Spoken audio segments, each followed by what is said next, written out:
Well, let's hope this works a little better than that seemed to from my end. Welcome to the Sunday stream. I am Raven Maddock. This is Khrysalis Studios, and today we're going to go over some studio updates, catch up on what Briar's been up to, and I'm going to talk about the terrifying Clinkies, and should we be scared of their clinkiness? So hang in there. If you're having issues with the connection, let me know. It seems like it's working okay now, but it was glitchy a little bit before. So yeah, it's been a week because we did not meet last week. I had some unexpected technical difficulties that I had to work through. Seems like I'm still experiencing them, so gotta love tech, but we will make it through together. So hopefully everybody had an awesome last 2 weeks. I've been very busy making the Jug Lives. I will have I do have some mail to show you guys, which is exciting, and a lot of mail actually, so that's kind of cool. I don't usually have lots of mail. I've been very good about not spending a lot on pony stuff. I've had to reduce the pony budget, and actually most of these are either trades or just little things or other stuff, so that's kind of cool. All right, let us get into Briar.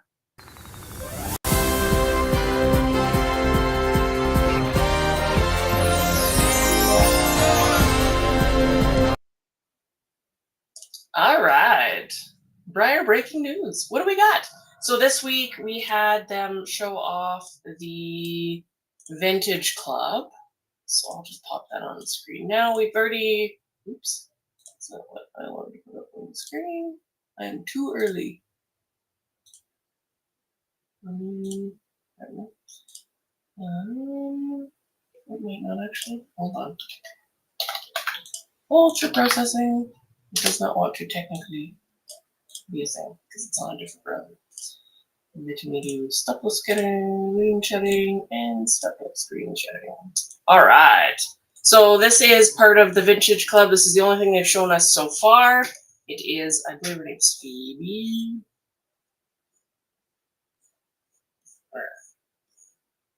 It is not telling me.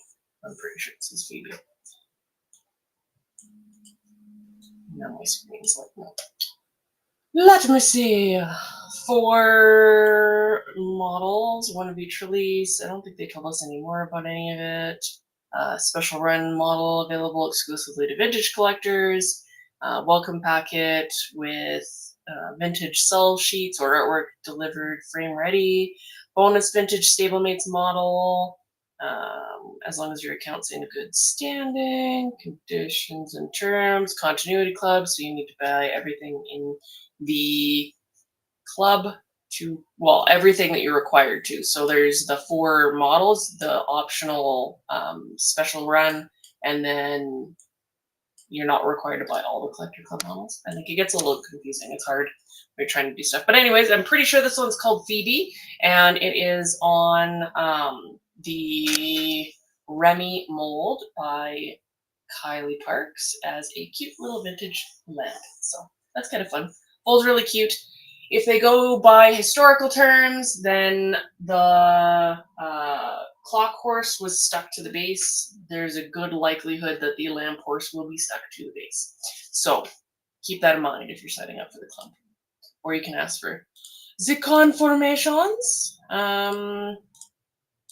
What else does Briar have? We haven't seen what their Christmas run is. They've been doing some posts about Midsummer fair, which is Briarfest theme for next year. They've been going into all the different countries. And then, of course, the celebration model, which we did. Let's see what they're doing. Go Denmark. There's Emmys. Apparently, we're doing food. The Jutland. So this might be clues as to what we're going to see in the special runs. So keep that in mind. If you're looking for clues, they usually leave Easter eggs. So that will probably be something that pops up. Faroe Islands. See, Faroe's Pony. So it's a good time to take a peek through their blog, see what they're putting up on here. The Dollar Horse, so good likelihood that our decorator for Briarfest will be a Dollar Horse or Dela, or however you pronounce it, because I don't know. North Swedish Marin Full, they might have picked that specifically because Marin Full, to do the Marin Full pair. We will see how she goes. Iceland, of course, Icelandic horses. Oh no, they're broken. The picture's there. Actually, what did that say? Oh, it works now. All right then. Photo by Kat. So Kat was obviously in Iceland at one point, which is kind of interesting. Norway. And the fjord. Meet the baby. So they did a mare and foal there too. So they've given us 2 hints at mares and foals. We will see what we end up with in the actual logo for Midsummer Fair. We have the Icelandic. There's the little Firestorm foal, and there's a fjord. So we will see. Maybe they'll pair a few things together that are unconventional. That could be kind of fun. So that's what we've seen from them for that. And then they had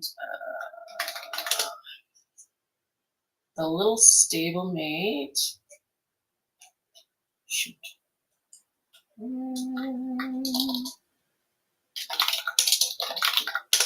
Pardon my typing.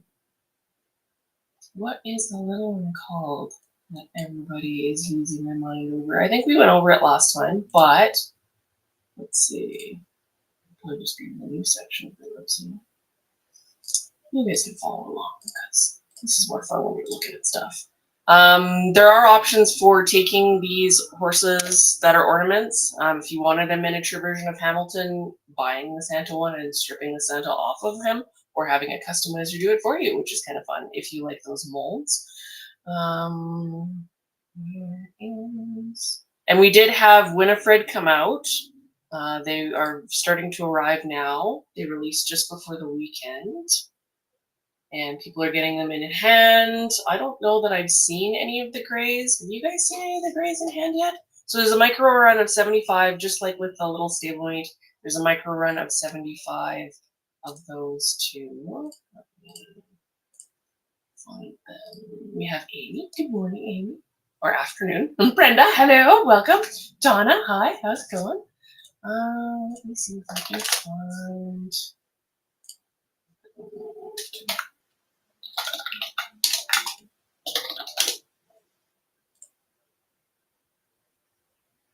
The little fjordies. So they're zebra striped.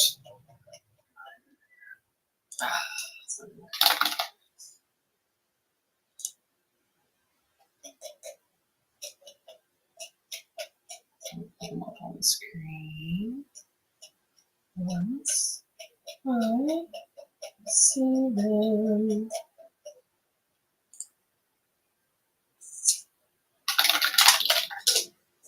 It'll probably come up with coal. I don't know why these things are so hard to find sometimes. All right, so lots of people are posting finding their coals. There are 75 pieces, so it's a little bit bigger than some of the other micro runs. But they are super cute, short and sweet. I don't know why it didn't come up when I looked up sweet, but that's the little Overo Fjord stablemate, and it comes in green zebra, gold zebra, coal, obviously, which is black, red, and blue. So there's the full set there that somebody was lucky enough to snag. Super, super cute choice of mold. Throwing a coal in there, technically they could have used any stablemate and it would have done really well. Some of the past years haven't sold out quite as well as they used to. So this is a great way for them to kind of get ponies out there and keep it a little bit more exciting for those of us that want the chase piece, right? And if you were extra naughty, you got coal, and you know, extra naughty people apparently make a whole bunch of money because they're worth like $1,200 now. So I guess it pays to be bad. I don't know. I don't believe in that particularly myself, but in this particular case, it does. So that's kind of fun. Let's see if I can find.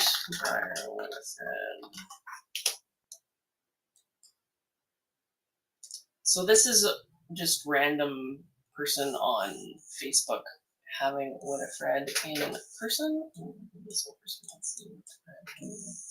That is her with her reverse dapples. Cute little face, cute little ears. They're a little bit on the thinner side.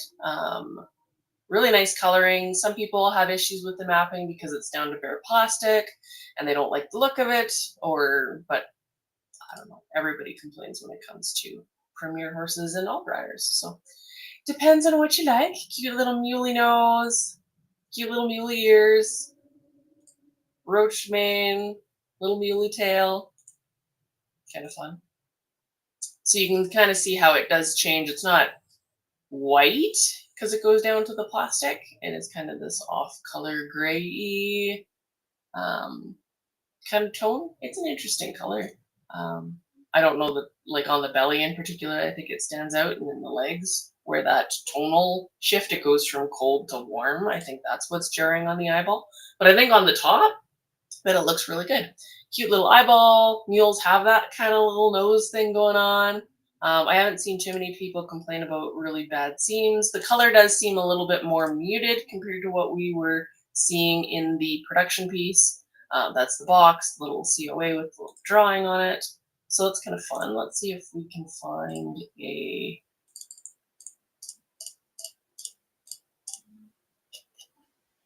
someone had scratches on theirs. Oh, and also Isla was coming in for people, which is also a really cute mold. We haven't seen who did it. My brain says maybe Amanda Brock, maybe Mink.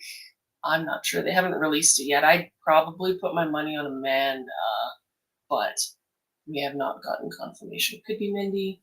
I'm not seeing a specific style in there that I can 100% pinpoint. The reason why I say Amanda is the hair body combo kind of looks like Amanda, but I could very well be proven wrong. So there's that. This is what the gray Winifred will kind of look like once we start seeing them, but I haven't seen any pop up yet, which is kind of interesting. With the stablemates, we saw a whole bunch right away, but we didn't necessarily see that with these guys. And then here's a sign on Tiny Shot. So again, worth a whole bunch of money if you end up getting one, because they're a micro run of 75. We will see how that works. I don't think anybody's gotten them yet, so there's that. I don't think that there's been anything else that... Oh, Jenny says she's seen 2 of the gray Winifreds. Let's see if I can find something. I'm seeing people posting in search of... I'm not seeing any actual ones yet. May just be in a closed group that I'm not part of. Here's the lineup from the Premier Club. So this is the end of the Premier Club for this year. That's what we saw as the lineup. We do have the draft, the Cantering Pinto draft, that will be part of the 2026 releases. We haven't seen who or what will be also a part of the 2026 releases. They usually do that closer to the end of the year. The clubs are open for you to join, and you can kind of check that out if you would like to check that out. So, wee! Making sure. And hi, Jenny, welcome. I need to send you a PM, but let's see. Donna, haven't seen any grays yet. Chestnut's pretty. You guys can have all the fjords in Iceland except Briarfest. if there's not some amazing Nabstroopers. I don't know if I say that correctly because I've never heard it pronounced in real life before. I'm not interested in even buying a ticket, and I'm 50% Norwegian. That's kind of funny. Well, and there's so much more than just fjords and Icelandics in the world of, well, the section of the world that they're covering. So we'll see what they end up coming up with.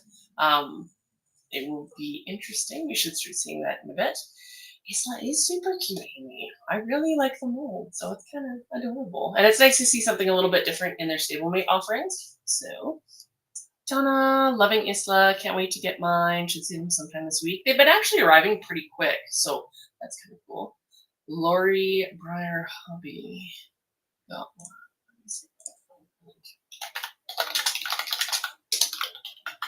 I don't have a lot of hobby people on my Facebook.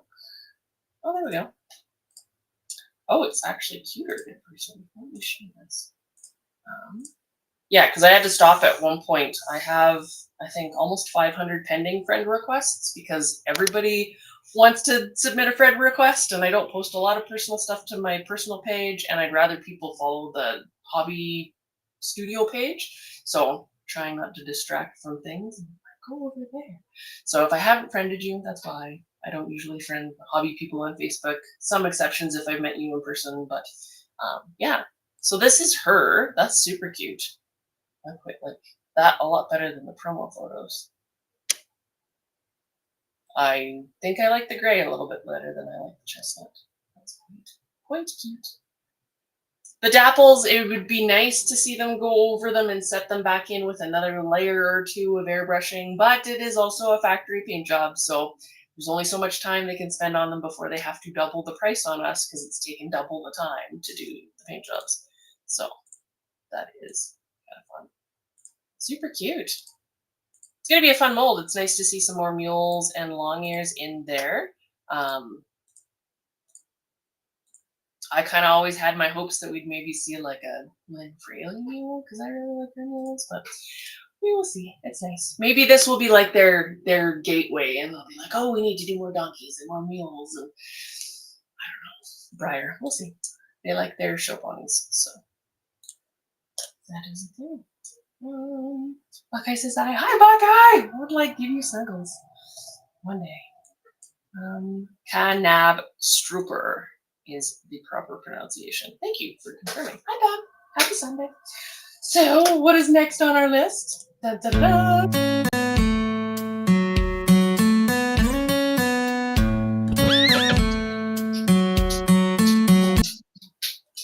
We're about to get a Nash bombing.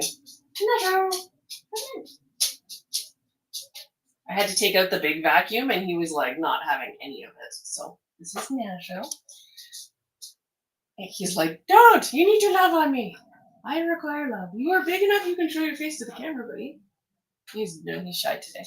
So, studio updates. We have a whole bunch of juggernauts going out. The Jug Life boas. So, the molds are being worked on for the little stablemate and Gabriel. We don't have the molds done or test casts of those yet, but they should be coming hopefully within the next couple of weeks here. And then they will start flooding into the universe. I have all the paid in full ponies ready to go. Well, not ready to go, but cast up.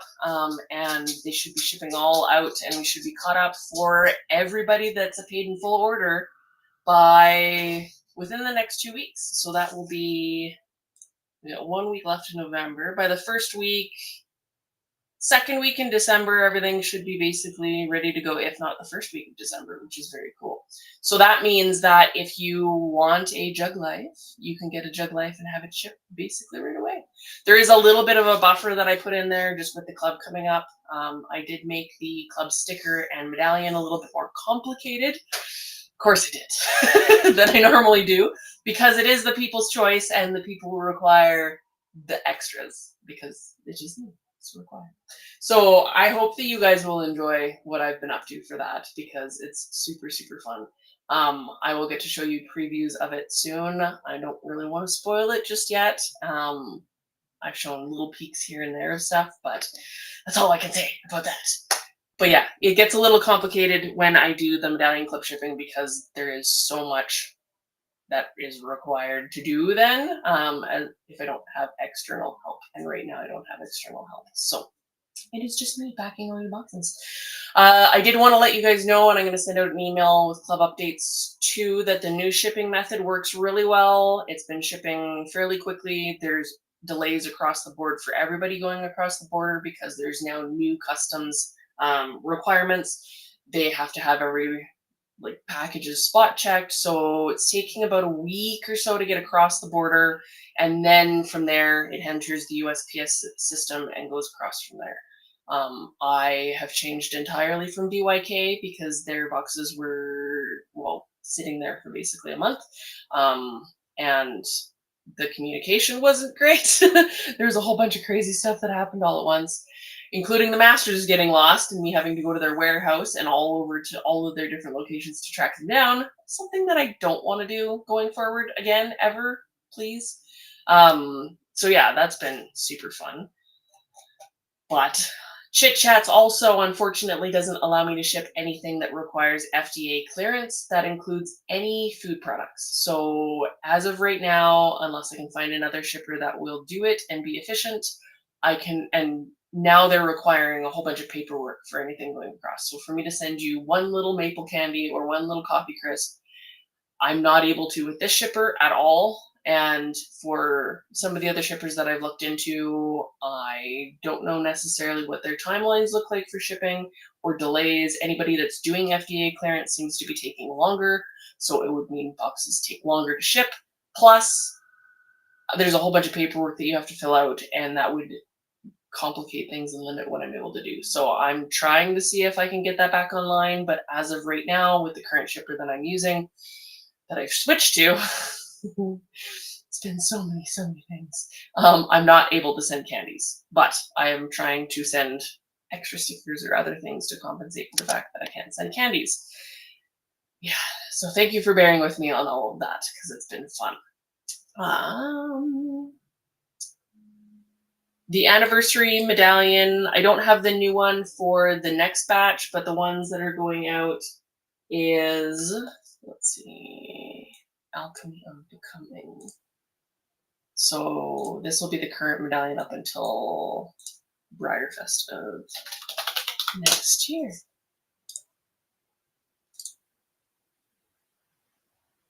That one.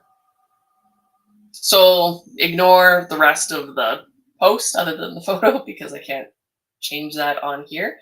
But you would have needed to have signed up in the past to get him. But there'll be a new one for people from August forward. So if you just signed up or you've already got your Alchemy of Becoming and you're looking to see what your next anniversary medallion is, hopefully I will have that for you soon.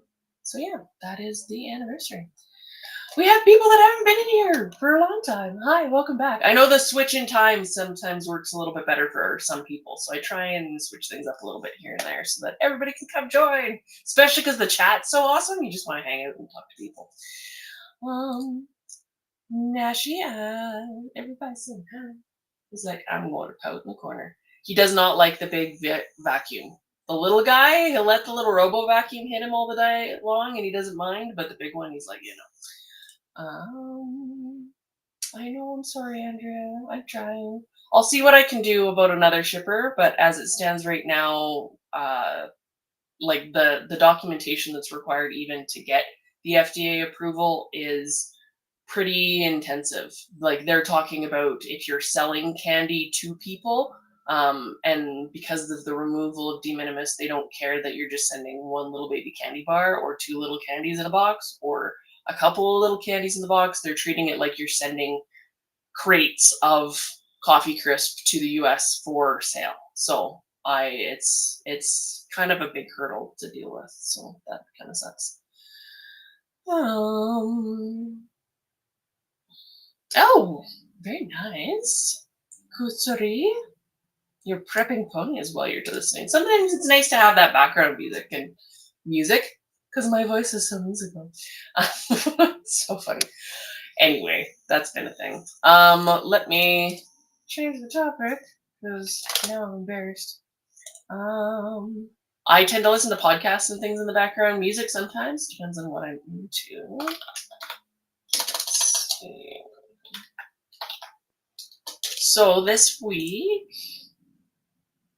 this is kind of a mixture of studio updates and my rants, but we will go here. This is kind of fun. So this is Mac Crawley's Facebook page from Horsing Around. They have their Border Collie Trust raffle on right now, and the raffle happens to be a juggernaut. And there was some confusion over how this all works. The raffle tickets, let's see, they are 2.5 Great British pounds each. What does that work out to? 2.5 GBP in USD. That is $3.28 current rating, so it depends on your fees and all the rest of it. Dollars per ticket, and your tickets get you entered into a draw to win this guy all in. So it's not winning the opportunity to purchase him. It is you get the horse, he's glazed, he's ready to go, including shipping, and there are no additional costs unless there's customs or whatever coming into your country. If you're international, I don't imagine that they necessarily cover that because that's kind of tax based, and usually it goes like I got mine in the other day, not my juggernaut, but my Tater, and there were no additional customs fees or anything, but I don't imagine that they would necessarily cover that, maybe, but ask them if you want. But yeah, your cooler pony, all in. He's really nice. He's a buckskin Appaloosa with a whole bunch of detailing. He's super fun. They did a really good job on him. And that edition is long since sold out and usually worth into the 4 figures easily if you're reselling. But so for $3, they're pretty fun. That's super cute. And we're going to talk about fine bone china a little bit today because I was terrified of fine bone china and any chinas and Clinkies because I'd had some Hagen Redekers in the past, but was terrified of them. A couple of them broke. I tried to customize them. I kind of stayed away because while I'm not the clumsiest human on the planet, I have a dog and a lizard that decides to be Godzilla half the time. So it's always scary. And I know a lot of people have cats and things, but yeah, we'll talk about that in a minute. And then this was the other studio update, which is kind of part of our topic or rant of the day.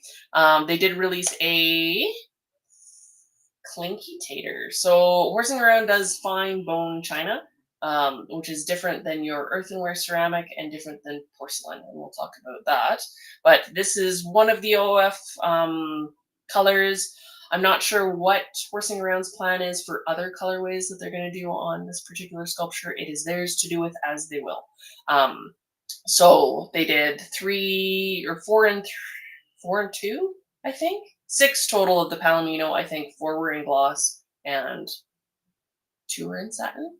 And they sold out fairly quickly with some really nice dappling. They do some really fun colors. And Palomino is one of their more popular glaze colors that they do. He just turned out so cute, ceramic. And it's so neat to see. And I'm so excited to bring ceramic Clinky things to the awesome collectors that are, like, if you're a Clinky person, that's kind of your thing. It's like a whole other world. So if you want another rabbit hole, that is a whole other rabbit hole. So they will be doing a run of these guys. There'll probably be some other colors that show up at some point. Like I said, I don't know what their plans are. Feel free to email Horsing Around and ask them, or suggest colors if there's ones you're really wanting to see.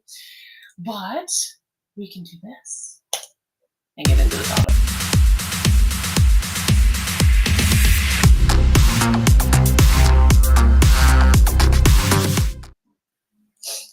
I love the little dude at the bottom. I can't help myself. It is super fun. So I have some notes here because it is fantastic. So I was able to pick out a color for my personal copy of Tater. So this is him in all his Clinky glory.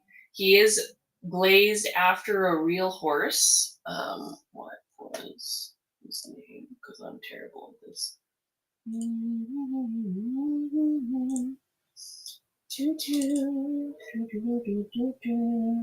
Colonel Khrysalis is the horse. So I will pop him up on screen and you can see what the real guy looks like. Because it's kind of fun. This time. Please. Can't show you the wrong folder. That would be bad. This guy. So, Colonel Crusader. I knew I wanted a dark bay Overo, and so it took me a long time to find a pattern that I really, really liked the look of, that I thought would look really good on Tater. And as much as the light has decided that it wants to be crazy. And it's super fun. Like that scared me at first, but my brain kind of likes it at the same time. So he's got the pinking on his nose, which is super subtle, and then the mascara around that one eye. And because he's the glossy version, I can't not do glossy in ceramic. He is reflecting everything back to the camera. So super, super fun. They did do mapping on him. You can kind of see around there. They just do such a good job. It is so fun. And then his little hoofies.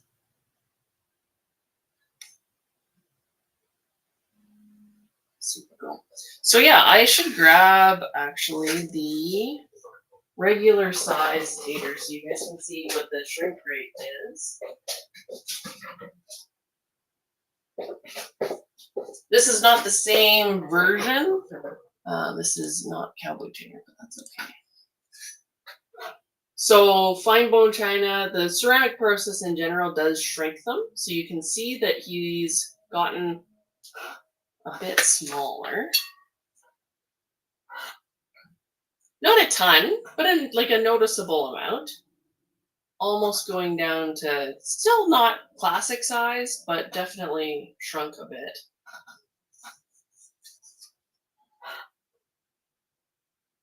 Let's see how we compare. Kind of fun. And then a butt shot because, let's see, quarter horse, stock horse, you need the bums. So I really, really like that particular horse as a reference, and there's something about a glossy, dark bay Overo Pinto that my brain loves the contrast of. So that's kind of cool. He gets to go with my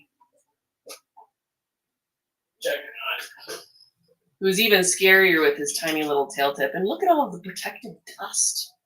That's just glorious. But yeah, like, that would terrify me before.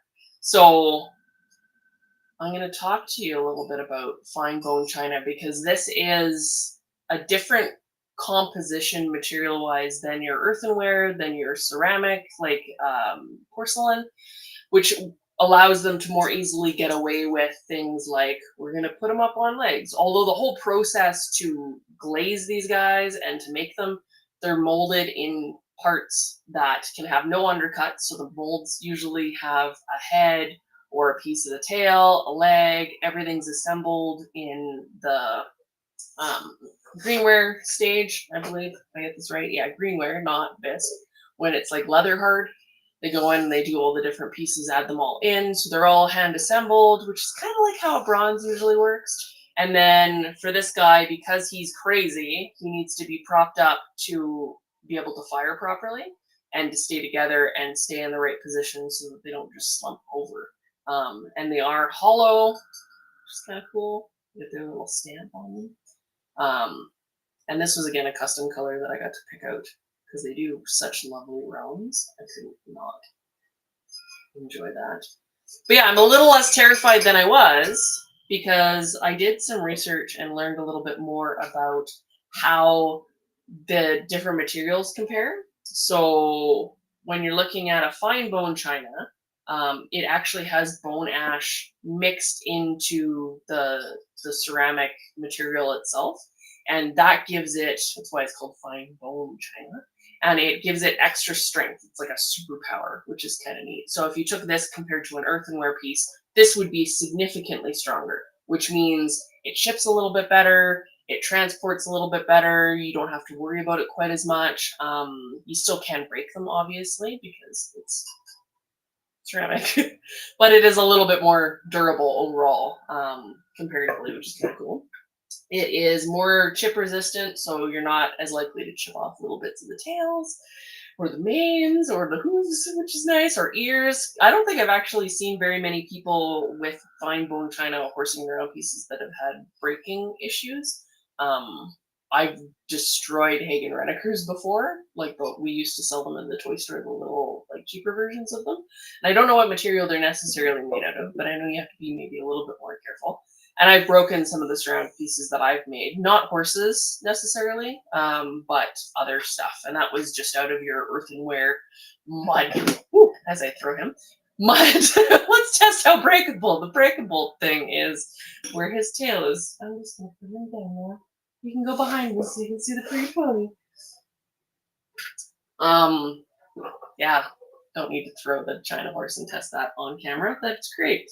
They are quite a bit lighter than some other materials. So this is actually like a little heavier than the resin version, but not a ton. Whereas you get something in earthenware or porcelain and it can be quite hefty, which some people like the feel of for a little bit of weight.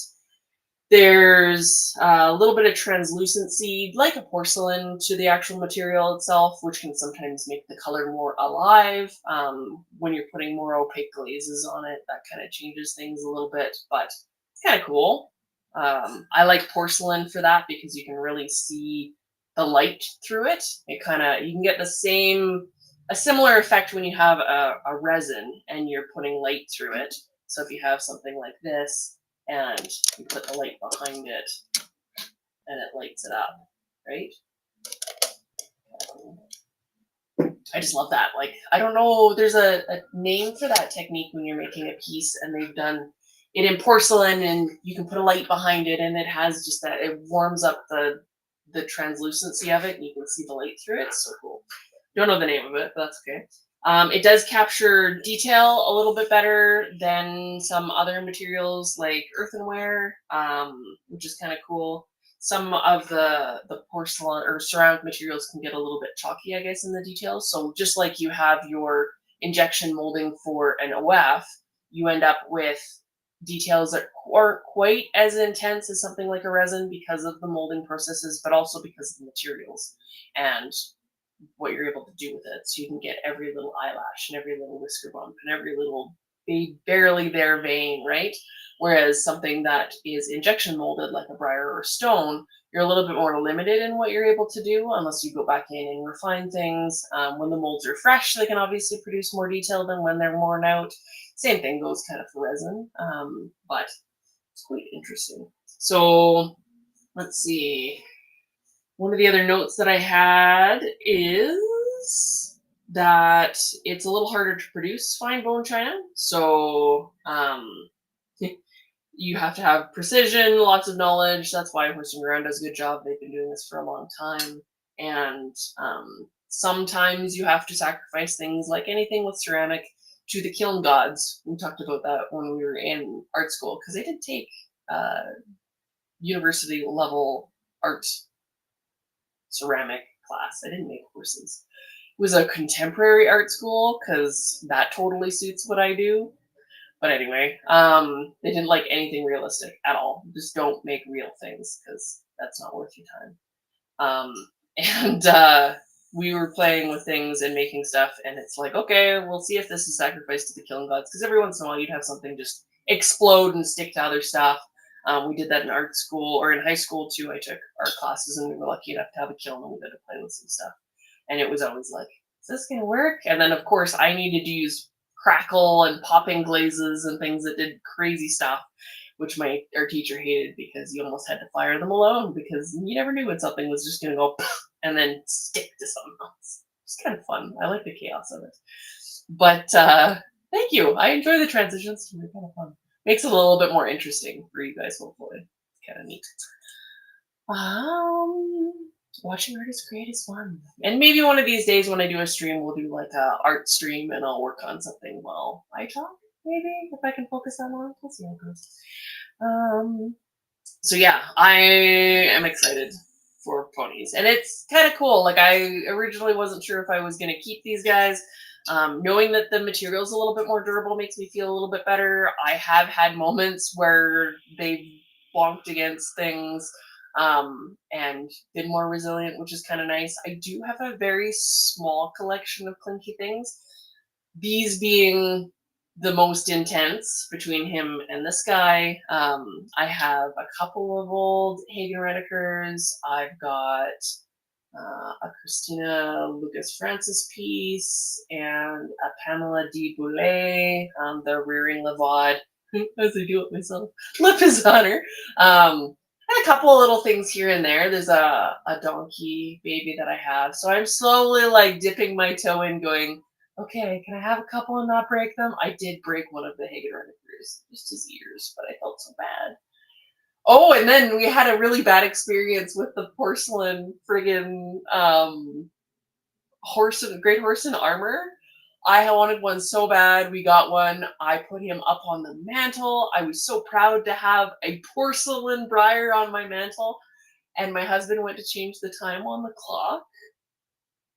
And the clock, he pulled off the mantle because it's above the mantle, pulled it off. I didn't have museum wax or anything on the porcelain Great Horse in Armor, but I don't think it would have saved it.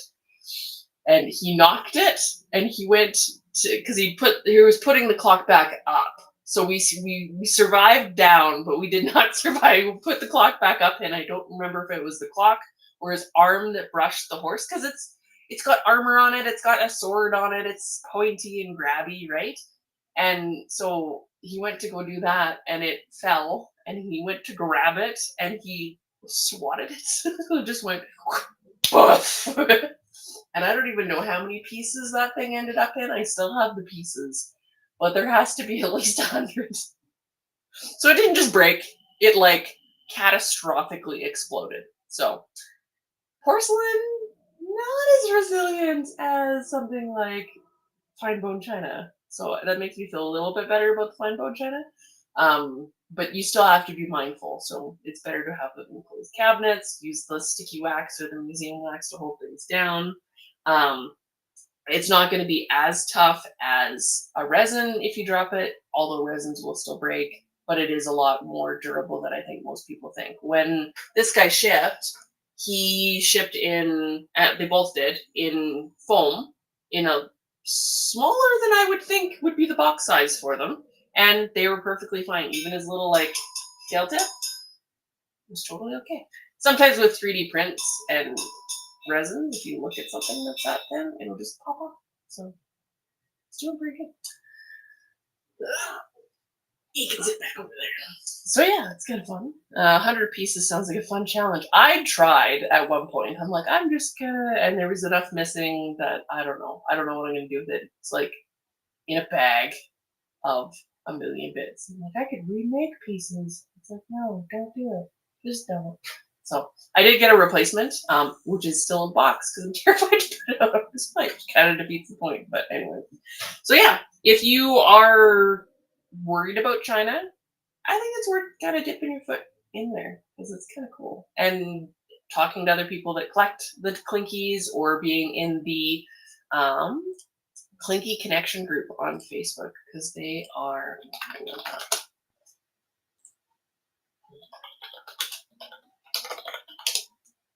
Clinky connection. I'm gonna move him over here so that he's happy. And I will show you this group. So this is the Clinky connection. Great group. Lots of really pretty Clinky ponies. If you just want eye candy, it's great for that. What are you doing, Stuart? Technology and me lately. It's just not a thing. All sorts of different makers. The glaze on that thing's really cool. Pull that up. It is a low fire mother of pearl glaze. It reminded me of Raku because Raku sometimes gets that rainbow like effect that you see in there. That's super, super neat. So dipping my toe in. We will see. We will see how this goes. I have brought the Juggernaut out to a show. I do plan on bringing the Tater out to a show at some point. It's kind of neat. Oh, and I did get the big drafters that I showed you guys, the Disney looking ones. And I do have a couple of Ladro. I'm starting a thing. Okay, maybe I have more Clinkies than I admitted originally. But I forget. I have the Ladro, Centaur, Girl, and Boy. I will show you.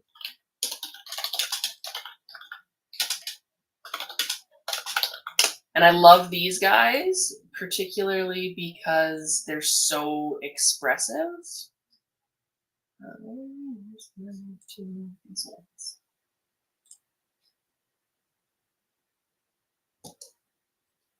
Make it bigger.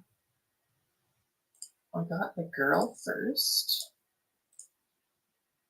because she's just so adorable and shy. I'm just like, I don't know. There's something about her. There's just something about that whole thing that I love. I actually did a companion kind of artistic response to her, which was kind of neat. So going from this like shy girl to really coming into her own, and she's leaping with her arms out. I never did anything with it. I didn't finish it. I just did like a little rough maquette. Maybe one day I will. It's kind of fun. I can probably grab her and show her to you. And then the boy, he's just stretching and his arms are all going, and he's just way more like the contrast between the two of her being shy and him being like, ta-da! Is kind of fun. So anyway, those are really, really fun pieces. I'll see if I can find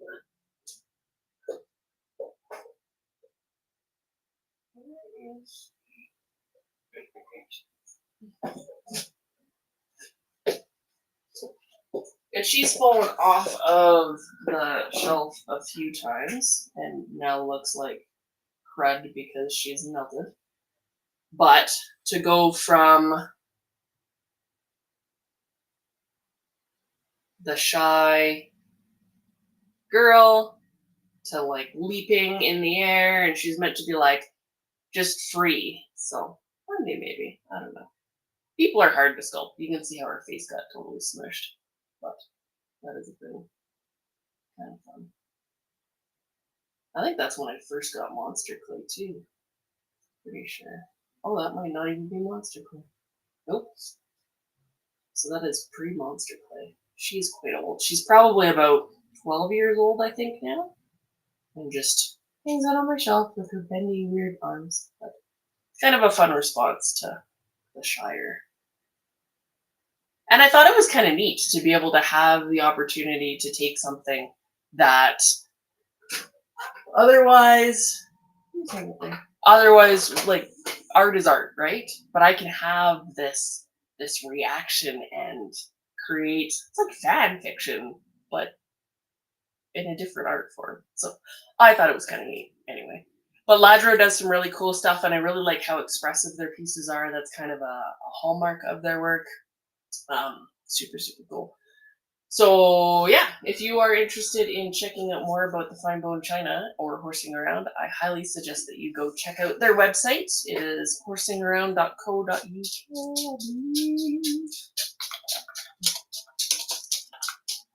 Oh, horsingaround.com. Maybe it was co.uk at one point. That may be dating me. So yeah, they do china horses, they do resins, they do all sorts of tack goodies. They have stirrups, they have horseshoes, they have saddle trees, they've got bits, they've got all sorts of really cool stuff. I highly recommend checking them out. Their draft horse raffia goodies are always nice. Raffia flowers and bows. I don't know that anybody else is really offering those. I think Hinman has some.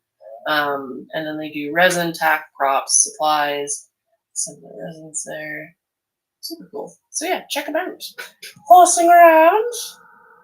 As it cuts it off, it doesn't want to show me screen. That's right. So yeah. What else do I have? I did have a couple of mail things to show you guys. I got stickers in the mail. I need like a mail time intro. This is Paint Foam Studios. And it is a mirror. Number 107. Super cool. And then I got, obviously, the Clinky goodness. He's a man. They're nice. I need to get a little shelf and then put them on with the sticky museum wax. They have clear stuff too, so if you don't like the look of the stuff that's beige, they make a totally clear one that sticks things down really, really well. It's meant Quake Hold, I think, is the brand name or the product name. You can find it like that on Amazon. And then I did have a little trade for someone who has wonderful hair. So this is Shock and Awe by Debbie Lermond in the curio format. This is 3D printed. It would be a little bit more complicated to resin cast something this small in particular. The original was, my husband's first comment was, she must really like bumholes because it's framed so beautifully. But I gotta figure out a color for him. I love the hair. I've always loved the hair and the artistry of Debbie's stuff. I wanted a Forever Ali forever because I loved his tail and his movement, but I think I like Shock and Awe more. He was just so far out of my budget, and still kind of is, but I was able to secure a lovely trade. He is magnetic. Apparently has an RFID chip in him to authenticate that he is her work. It's got wrinkles on his side. He's a very artistic Arab, but especially from the front with all that hair going, I just hair, love it. I posted the controversial post about, like, does the hair do it for you thing, and some people were like, no, like, you might be in the wrong group, following the wrong person if you don't like hair. I don't always make it the center of what I do. I try and feature obviously the horse and do the anatomy well, but at the same time, it is nice to have hair. This reminds me of like anime figures and the crazy hair that they do that way, and I love that. I've always wanted to do. Let's see if I can find it.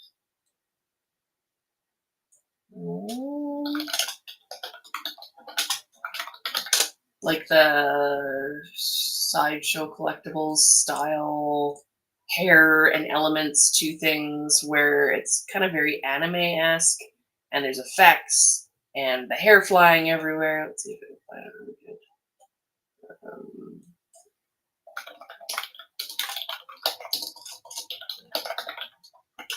And Sideshow does a really good job of it. So they are usually quite large.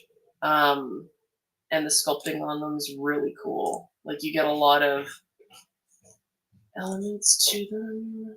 Let's see. Here's a Batgirl. But there's just so much movement to the scene, movement to the sculpture. There's other things going on. Lots of detail. This wouldn't be the one that I would necessarily. I'm trying to find good ones here. Not that she isn't good, but there's. Like, here's another one. Just the effects. I just love it. I love it when there's really cool hair and movement, and there's just so much artistry to it. I really enjoy the lines. They have gravity-defying elements to them. I love when there's special effects. So when there's ice or water or fire, there's a little Cyclops with his laser. And then they usually cast that in a transparent material to give it a little bit more interest. Like, they're just so dynamic. I just love it. So I'd love to bring more of that to what I'm doing. Sometimes it can be hard with model horses in particular, especially realistic ones, as I make you guys like sick from sliding things around. But super cool. There's just so much goodness there. Maybe it just gets my storytelling brain going. I don't know what it is, but I love it. So like that reminds me of like the anime figures with their hair, because normally they'll be all tressy and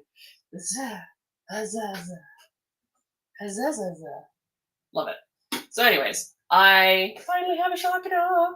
It is shocking. I am filled with awe, and we'll see what color I end up painting him. I might do dapple gray. We'll see.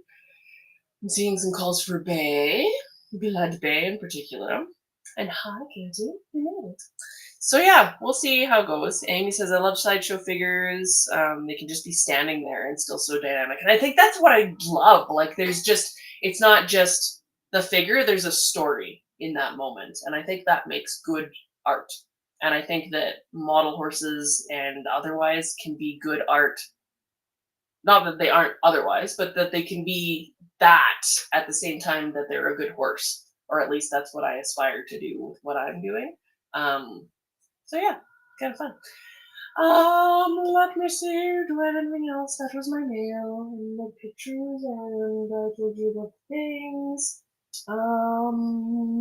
Let's do the last thing.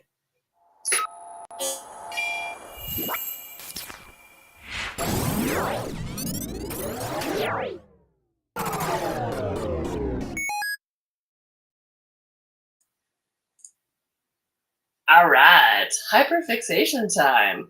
So we recently ended up with a sous vide replacement. I've told you guys that I've been obsessed about sous vide for a while, which is a cooking method where you take an immersion circulator that heats and circulates the water, and you put stuff into it. And that stuff is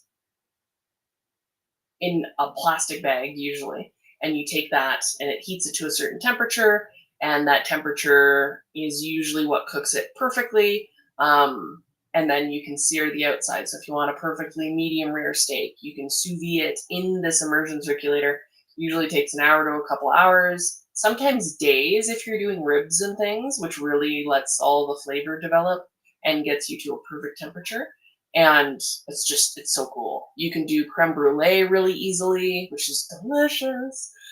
Egg bites you can do in it. You can do different, you can even melt chocolate to the perfect tempering temperature and do things back and forth to keep it perfect. The immersion circulator is really good for getting cheese to a perfect temperature when you're making cheese and other things. So we recently had that replaced on warranty because I killed it. I destroyed it. So that made me very sad inside. So while our sous vide was down, we ended up investing in a upgrade because I also killed our food saver.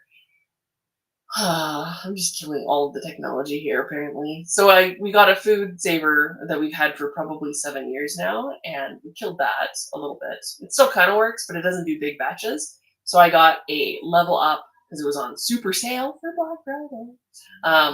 An Innova vacuum sealer.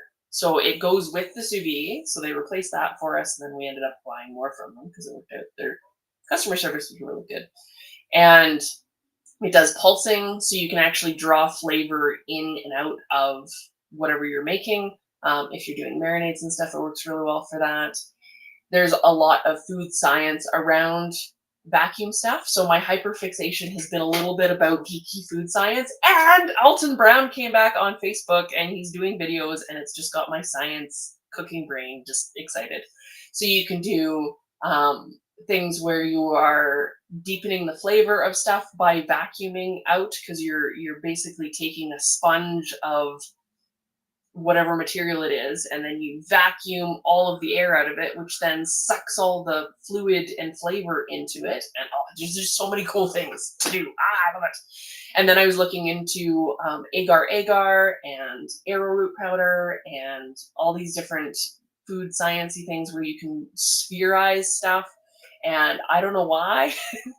I don't know why, but I'm getting tons of videos on Facebook about all these different food-related sciencey things. So it's people making different. There's this one guy in particular, and I can't remember who he is, but he goes around and he does different recipes, and they're long-form videos for just in your reels, and sometimes you get stuck on reels and you're just watching stuff. And this guy pops up, and it's like an hour long almost. Like he's reviewing all the different per best techniques for doing a thing. I'm like, this is fascinating. So I've been down a food rabbit hole of learning a whole bunch of different new skills, which is kind of cool. And I want to try spherification and some of the different weird things and experiment on my husband, who doesn't necessarily like that stuff. Likes the flavor and the outcome usually, but it's a little bit too weird for him. I'm like, oh, I could take this flavor and make it little balls of goo. He's like, that sounds disgusting. Why would you do that? I also bought marrow bones to try marrow because I never tried marrow before. I try and do like a food experimenty thing every once in a while, whether that's a different fruit at the store or a different recipe or a different flavor combination. We tried mild Japanese curry for the first time the other day, and it is delightful. If you love curry, and even if you don't like spice, because this was a mild version, it's got this really delicious umami depth to it that's just so good. So yeah, if you ever want to try that, do it because it's awesome. And I've been playing with some fusion mixing of different recipes and things. I used to never know how to cook, and now I have gotten enough skills to be able to mix and match things and kind of make Franken meals. And the Franken meals are usually the best ones because they have all the different flavor combinations. And my brain's like, if I took my taki mushroom and I did this, and I brought in these noodles and I did this, and now we're gonna put this other sauce in there that doesn't belong there, but it sounds like it'd be good. And then add some ponzu because it's all light and lemony. I don't know. It's kind of a mad science kitchen, which I'm a mad ox, so it counts, right? Like a mad doctor, but for the kitchen and ponies cutting them up and stuff. So yeah, that was my hyperfixation, is all things food and food sciencey and loving on Alton Brown and that bringing up all the good, fluffy, wonderful memories. I also have uh, Tim Ferriss's 4 Hour Chef, which is a really good book if you ever want to learn how to condense the skills. He does some really good flavor experimentation stuff on eggs because they're kind of an open palette for flavor. They absorb things really well. So if you have, it talks about these different combinations of flavors that you can mix into eggs to kind of see what that tastes like. It's very cool. So if you ever want to experiment, it's kind of fun. And if you're ever just starting out, the Sally, oh goodness, what are her names? Cookbook. Sally. No! I'm not even going to be able to pull it up because I can't remember. My brain says Sally Swift, but that is the writing lady. That is not the right one.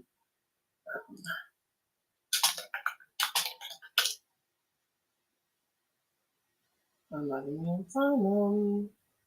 It's not Sally B. Goodness. I will remember it as soon as I sign off. But there's a lady, and maybe it's not even Sally either, that's why I'm messing it up, that does really good cookbooks for beginners. It broke it down into the ingredients that you needed in the order that you needed them, which worked really well for my brain. It really helped me learn how to cook because I didn't have anybody to teach me really. When I was growing up, I was kind of on my own and I didn't understand it, but I do a little bit now, which is kind of exciting. There's almost even a part of my brain that's like, it'd be fun to do like MasterChef or something one day. And I make fancy cakes every once in a while when it's my hyperfixation. Otherwise, I'm just lazy and I buy them. So it's kind of fun. But it has been my adventure for the last little bit. So I love how we get into food and I'm like, oh, now everybody's starving. Jenny says a dappled gray with a bloody shoulder that extends into the neck and into the flowing. That would be fun. Brenda says black with socks and a narrow blaze for the sharpened eye. Amy says, I love Alton Brown. Alton Brown is the goat. He also probably cooks delicious goat. And I love that he goes into the science of things. I actually bought the diamond crystal kosher salt because it's a different crystal structure and that sticks to the food better. And we're actually really enjoying it. I've used a whole bunch of different, like the Malden flaky salt is really good, and how there's different salts for different reasons. I try and stay away from the iodized table salt. It's kind of boring for one, and I don't know. I like having more to my salt than just iodine. Although you do need iodine in your diet, so that's just not medical advice because someone will do that because these are streams and people trolls control them. But anyway, Sally's baking addiction. No, it was. I gave them to somebody, so I don't have them to do anything with. I will have to try and remember for next time. But really, really good, like basic level. Wait. Maple, turkey, chili. Who made that? Oh, there's going to be 5,000 of them. I'm not going to be able to find it that way. In book. Sally? Google's like, are you okay? Are you seasoned? Shoot! What is it called? It's not Titania. I'm pretty sure she's a Canadian name. I don't know. That's gonna bug me to no end now. Maybe it's Sandra? Sandra? Sandy? Sandy? Oh, my brain can't let it go. I don't know if you guys are like that. Sandy Richards? Maybe?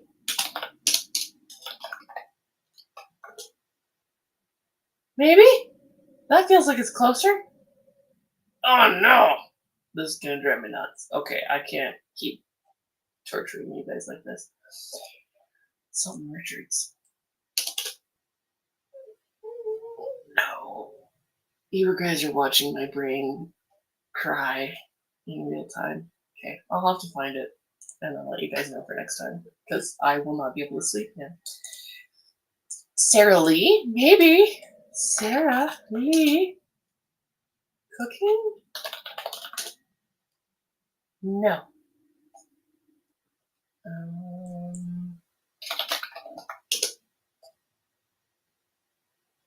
Emily? Is it Emily Richards? No, that doesn't sound right. Okay, I can't keep torturing this. I will try and figure it out and remind me for next time. But yeah, that's the thing. So, cooking is wild and wonderful. And I took a couple cooking classes, just like little things here and there at the social club at work. We arranged how to do mussels, and I can't remember what the other one is. There was mussels and something else. And I've done cheese and chocolate, and it's just, I love it. And you can eat it. So it's like, I love doing it. I love experimenting. I love learning about it. I love the science of it. And I love eating it so much. So yeah, that's been my adventure of hyperfixation. So if you stayed this long, you also love food and hyperfixation things. So I appreciate you. But Katie's like, darn, I know, my brain just can't leave it. It's like with the technical difficulty stuff, I've been dealing with some of that, and it's just like I will beat my head into it until my brain can't function anymore. So that is a problem. I'm trying to rectify it, but anyway. So we'll see what my hyperfixation for next week is. I am going to maybe bake a cake. So we'll see what crazy stuff I put into said cake, because there's like, every once in a while, my brain goes that like, turducken thing, but for cake. It's the pie cake, or I can't even remember what they call it, but it's like a cheesecake in a pie in a normal cake, and it's like cakeception, dessertception. Love it. Love it. We have little Carlos bake things that come into the Walmart every once in a while, and it's like a brownie and a cheesecake and a cake, and I'm drooling now. That I haven't tried yet, but I really want to, because all those things at once, it's like that little, really little slice of all the deliciousness. And now that I've made everybody horribly hungry, I will let you carry on with your Sunday. Katie says, I love cooking. I just strongly dislike the cleaning part. No, I hate cleaning. Ugh. But anyway, I will let you guys enjoy the rest of your Sunday. If you are looking to order a Jug Life, they are going to be pretty much orderable to ship out ASAP within the first couple weeks of December. I will give myself a week into December to do the Medallion Club stuff and recover. But yeah, by the second or third week of December, we should be on as you order, they will go out. Excuse me, which is very exciting. And you can only order technically until the second week of December because the editions close on the 15th. So there's that too. But I'm going to remind you guys, I will post it on socials. Pashish cake? Pashish cake. I would like some pashish cake. Okay, that's a new word. Anyway, I don't think that's what they call them, but okay, we're going to do that. maybe I will make a franken cake pie dessertception thing, and we'll see how that goes. Oh, and happy Thanksgiving! Happy Thanksgiving to everybody for next weekend, because that is Thanksgiving. I might not have a stream on the Sunday. Depends on how things go. I might have to move it. Um, it is a complicated weekend, but I will let you guys know how that goes. All right, love you guys. Do not feed the trolls. Embrace your hyperfixation and your happiness, and maybe check out the Clinky world, because it's less scary than it seems. All right, I will